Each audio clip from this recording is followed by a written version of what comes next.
नमस्कार दोस्तों। वर्मा स्टोरीज के इस पवित्र और आत्मीय मंच पर मैं आपका दोस्त विवेक वर्मा आप सभी का बहुत बहुत स्वागत करता हूं। दोस्तों, हम इंसान अपनी पूरी जिंदगी सिर्फ दो चीजों को नापने में निकाल देते हैं। पहली यह कि किसके पास कितना पैसा है, कौन कितना अमीर है या कौन कितना गरीब है, और दूसरी यह कि दुनिया में ताकतवर कौन है और कमजोर कौन है। हम हमेशा कठोर चीजों को ताकतवर और नर्म चीजों को कमजोर मान बैठते हैं। हमारी नज़र में जिसके पास बैंक बैलेंस है, कोठी है, वह अमीर है, और जो झोपड़ी में रहता है वह गरीब है। लेकिन क्या सच में जीवन का गणित इतना सीधा है? क्या अमीरी और गरीबी सिर्फ कागज के टुकड़ों से तय होती है? क्या कठोर होना ही शक्तिशाली होना है? आज की हमारी कहानी कोई साधारण कहानी नहीं है। यह सीधे देवों के देव महादेव और जगत जननी माता पार्वती के बीच हुए उस गहरे संवाद से जुड़ी है जिसने सृष्टि के सबसे बड़े भ्रम को तोड़ दिया था। यह कहानी हमारे परिवारों, हमारी सोच और हमारे जीवन जीने के तरीके को एक नई दिशा देगी। तो चलिए, अपने मन को शांत कीजिए और मेरे साथ चलिए उस परम पवित्र स्थान पर जहां से इस ब्रह्मांड का हर सत्य जन्म लेता है, कैलाश पर्वत की ओर। बर्फ से ढकी कैलाश की उजली चोटियों पर एक अलौकिक शांति छाई हुई थी। ठंडी हवाएं बह रही थीं, लेकिन वहां के वातावरण में एक अद्भुत गर्माहट और सुकून था। एक विशाल शिला पर भगवान शिव अपने ध्यान से जागकर एक हल्की सी मुस्कान के साथ बैठे थे। उनके ठीक बगल में माता पार्वती विराजमान थीं। माता पार्वती की नजरें मृत्युलोक यानी हमारी इस धरती पर टिकी हुई थीं। वह एक मां की तरह संसार के हर प्राणी को देख रही थीं। देखते देखते माता पार्वती का ध्यान धरती पर बसे एक नगर धर्मपुर पर गया। वहां उन्होंने दो बिल्कुल अलग अलग दृश्य देखे। एक तरफ सेठ करमचंद का विशाल महल था। करमचंद के पास अथाह दौलत थी। उसके खजाने सोने चांदी से भरे पड्डेजे थे, लेकिन उस महल के अंदर शांति का नामो निशान नहीं था। सेठ करमचंद अपने ही भाइयों से संपत्ति के लिए लड़ीडीडीएच रहा था। उसकी पत्नी रो रही थी और नौकरों पर वह जानवरों की तरह चिल्ला रहा था। वहीं दूसरी ओर उसी नगर के एक छोटे से कोने में एक बेहद पुरानी और टूटी हुई झोपड़ी थी।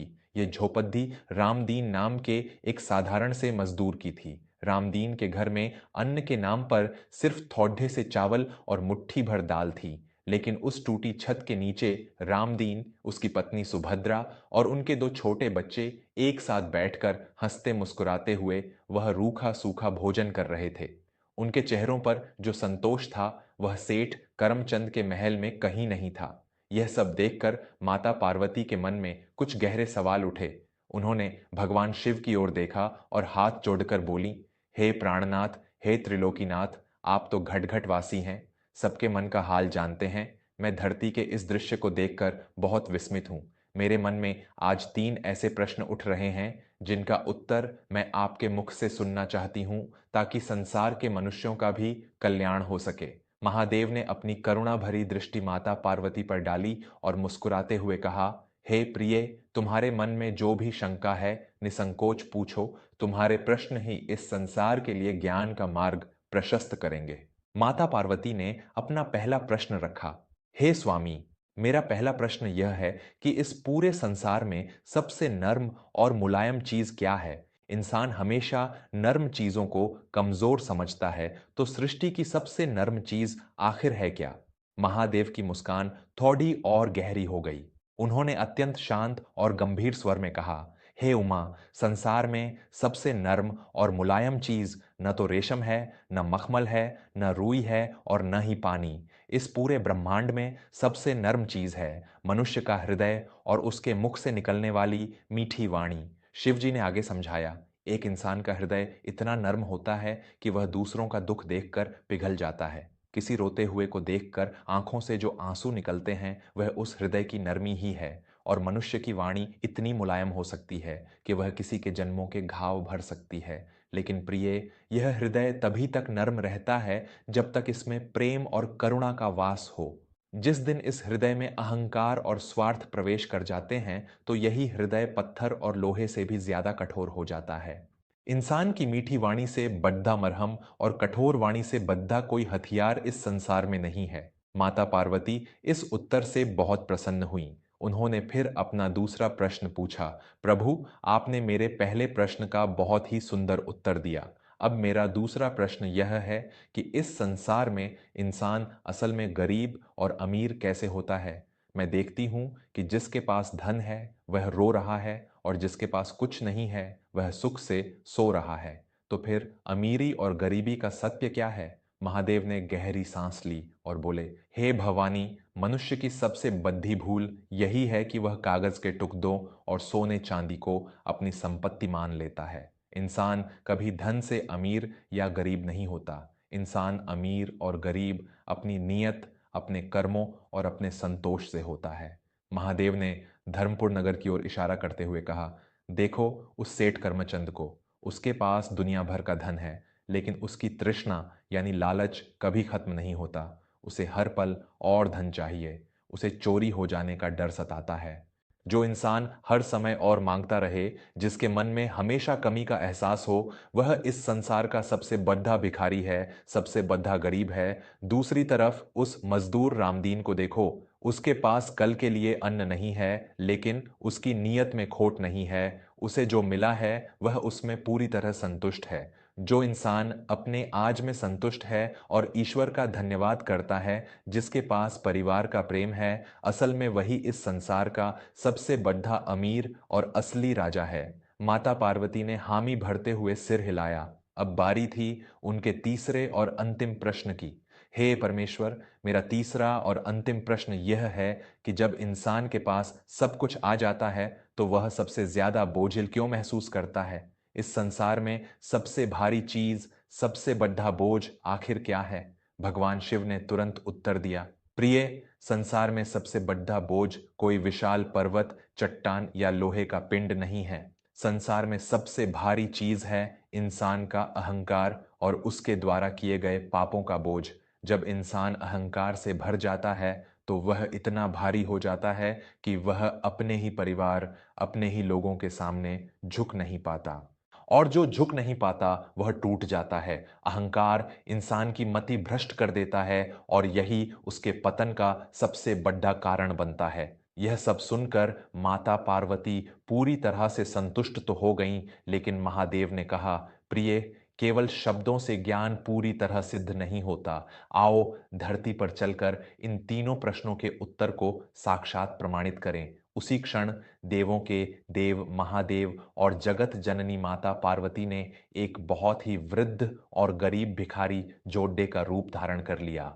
उनके कपड़े फटे हुए थे और वे दोनों लाठी के सहारे कांपते हुए चल रहे थे। सबसे पहले वे दोनों सेठ करमचंद के महल के द्वार पर पहुंचे। द्वार पर पहुंचकर महादेव ने कांपती हुई आवाज में पुकारा, बेटा, हम 2 दिनों से भूखे प्यासे हैं, यात्रा करते करते बहुत थक गए हैं। क्या हमें थोड़ा सा जल और बचा हुआ रूखा सूखा अन्न मिल जाएगा? आवाज सुनकर करमचंद गुस्से में बाहर आया। उसने उन दोनों वृद्धों को ऊपर से नीचे तक घृणा की दृष्टि से देखा और चिल्लाते हुए बोला, अरे ओ भिखारियों, तुम्हें यहाँ क्या धर्मशाला नजर आती है? सुबह सुबह मेरी दहलीज पर भीख मांगने आ गए।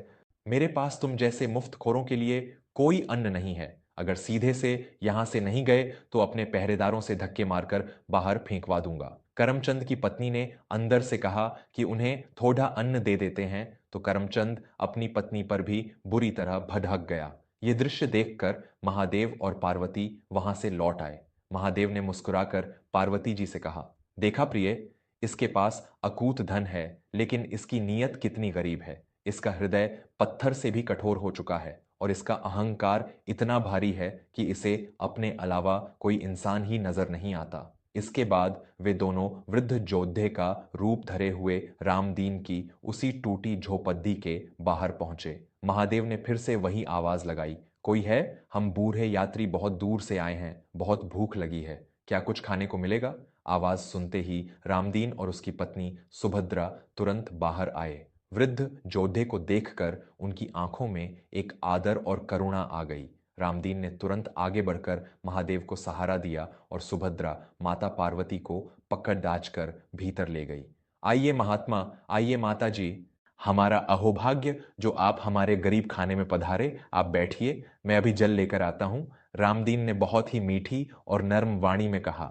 सुभद्रा के पास केवल 4 रोटियां बची थीं, जो उन्होंने अपने और अपने पति के लिए रात के लिए बचाकर रखी थीं।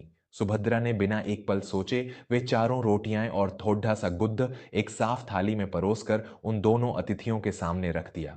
माता पार्वती ने उस गरीब स्त्री की परीक्षा लेते हुए पूछा, बेटी, यह तो तुम्हारे हिस्से का भोजन लगता है। अगर तुम यह हमें खिला दोगी तो तुम और तुम्हारा पति क्या खाओगे? सुभद्रा ने हाथ जोड़कर बहुत ही निर्मल मुस्कान के साथ कहा, अरे नहीं माता जी, हमने तो अपना भोजन कर लिया है। आप लोग भूखे हैं, आप इसे ग्रहण कीजिए। हमारे घर में आए अतिथि भगवान का रूप होते हैं। आपको तृप्त देखकर हमारी भूख तो वैसे ही मिट जाएगी।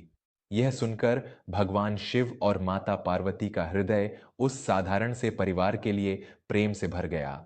रामदीन और सुभद्रा ने साबित कर दिया था कि संसार में सबसे नर्म चीज उनका हृदय और उनकी मीठी वाणी है। और भले ही वे झोपड़ी में रहते थे, लेकिन संतोष और दान की भावना ने उन्हें दुनिया का सबसे अमीर इंसान बना दिया था। उनके ऊपर किसी अहंकार का कोई बोझ नहीं था। उसी क्षण उस टूटी हुई झोपड़ी में एक तेज दिव्य प्रकाश फैल गया। रामदीन और सुभद्रा ने अपनी आंखें बंद कर लीं। जब उन्होंने आंखें खोलीं तो उनके सामने साक्षात भगवान शिव और माता जगदम्बा अपने दिव्य रूप में मुस्कुराते हुए खड़े दिखे थे। रामदीन और सुभद्रा तुरंत उनके चरणों में गिर पड़े। महादेव ने उन्हें आशीर्वाद देते हुए कहा, उठो मेरे बच्चों, तुमने आज यह सिद्ध कर दिया कि सच्ची अमीरी धन में नहीं बल्कि मन में होती है। तुम्हारे निर्मल हृदय और मीठी वाणी ने हमें अत्यंत प्रसन्न किया है। आज से तुम्हारे जीवन में कभी किसी चीज का अभाव नहीं रहेगा। और सबसे बड़ी बात, तुम्हारे घर का यह संतोष और यह प्रेम हमेशा बना रहेगा। दूसरी तरफ उसी रात सेठ करमचंद के महल में डाकुओं ने धावा बोल दिया। उसका सारा खजाना, सारा गुरूर एक ही रात में लुट गया। सुबह जब करमचंद उठा तो उसके पास रोने के अलावा कुछ नहीं बचा था। उसके अहंकार के भारी बोझ ने अंततः उसे उसी जमीन पर लाकर पटक दिया था जहां से वह चला था। तो मेरे प्यारे दोस्तों, माता पार्वती और महादेव के बीच हुआ यह संवाद और यह कहानी आज के हमारे परिवारों पर कितनी सटीक बैठती है ना। जरा सोचिए, हम दिन रात पैसे कमाने के लिए, अमीर बनने के लिए दौड़ डेच रहे हैं, लेकिन इस दौड़ डेच में हम अपने घर के अंदर कितनी बार कठोर शब्द बोल देते हैं। पति ऑफिस की थकान में पत्नी पर चिल्ला देता है, बच्चे अपने बुजुर्ग माता पिता का अपमान कर देते हैं। हम भूल जाते हैं कि हमारी एक कठोर बात, एक कड़ा हुआ शब्द हमारे अपनों का दिल कितनी बुरी तरह तोड़ देता है। अमीरी का मतलब सिर्फ बद्धा घर या बड्ढी गाधी नहीं है। अगर आप दिन भर की मेहनत के बाद शाम को अपने परिवार के साथ बैठकर शांति से 2 रोटी खा सकते हैं, अगर आपके घर में हंसी है, अगर आपके माता पिता आपके साथ सुरक्षित महसूस करते हैं, तो यकीन मानिए, आपसे बड्ढा रईस और आपसे बड्ढा अमीर इस दुनिया में और कोई नहीं है। कभी भी अपने पद का, अपने पैसे का या अपनी ताकत का अहंकार मत पालिए, क्योंकि जब अहंकार बढ़ता है तो इंसान के अंदर की सारी नरमी, सारा प्रेम खत्म हो जाता है। हमेशा नर्म रहिए, मीठा बोलिए, क्योंकि जो पेडेच नर्म होता है वह तेज आंधी में भी झुककर बच जाता है, लेकिन जो अकद्धा हुआ होता है वह जड्डेच से उखड़ जाता है। आपको आज की यह कहानी और महादेव द्वारा दिए गए ये 3 अद्भुत उत्तर कैसे लगे? क्या आपको भी लगता है कि आज के समय में मीठी वाणी और संतोष की सबसे ज्यादा जरूरत है? मुझे कमेंट करके अपने विचार जरूर बताइएगा। आपके कमेंट्स मुझे हमेशा एक नई ऊर्जा देते हैं। अगर यह कहानी आपके दिल को छू गई हो तो इसे लाइक करें और अपने परिवार के हर सदस्य, अपने दोस्तों के साथ जरूर साझा करें। हो सकता है इस कहानी से किसी के घर का कोई तनाव कम हो जाए, किसी की वाणी में मिठास आ जाए। ऐसे ही जीवन को दिशा देने वाले भावनात्मक और पारिवारिक मूल्यों से जुड़े सफर के लिए वर्मा स्टोरीज के साथ हमेशा बने रहें। मैं आपका दोस्त विवेक वर्मा बहुत जल्द मिलूंगा आपसे एक नई और दिल को छू लेने वाली कहानी के साथ। तब तक के लिए अपना और अपने परिवार का बहुत ख्याल रखिए। अपनों से प्रेम कीजिए और हमेशा मुस्कुराते रहिए। धन्यवाद और नमस्कार।